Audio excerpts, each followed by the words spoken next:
సౌందర్య నీ birthday gift తెచ్చా. గిఫ్టా? ఏది ఇవ్వు. ఫస్ట్ కళ్ళు మూసుకో. కళ్ళు ఎందుకు మూయడం వర్షిని? కళ్ళద్దాలు తీస్తే చాలు. కళ్ళు మూస్తేనే ఇస్తా. సరే అయితే కళ్ళు మూసుకుంటా. ఇదిగో తీసుకో నీ బర్త్డే గిఫ్ట్. హాయ్. నేనే ఓపెన్ చేసి ఇస్తా. ఇదిగో చూసావా నీలాంటి హెయిర్ కలర్ ఉన్న బార్బీ బొమ్మ నచ్చిందా? ఏది ఇలా ఇవ్వు చూస్తాను.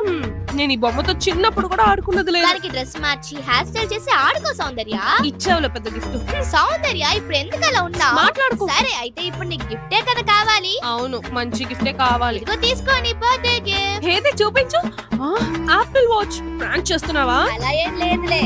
నిజంగానా? తెరిచేంత వరకు నేను నమ్మలేను. వావ్ చాలా బాగుంది. నేనైతే ఖచ్చితంగా ఇది కొనుక్కోను. నాకు చాలా నచ్చింది వర్షిని. ఇక పైన చేతికి ఇలా కట్టుకొని పోజులు కొట్టడమే నా పని. ఏంటి సౌందర్య నీకు గిఫ్ట్ నచ్చిందా? చాలా బాగుంది కదా, ఎక్స్పెన్సివ్ గా. కన్నా ఏమి ఎక్స్పెన్సివ్ కాదులే. అలాగా, థ్యాంక్ యూ. వెల్కమ్. నా ఆపిల్ వాచ్ ఎలా ఉందో కమెంట్ చేయండి. Bye guys. Ishq you all.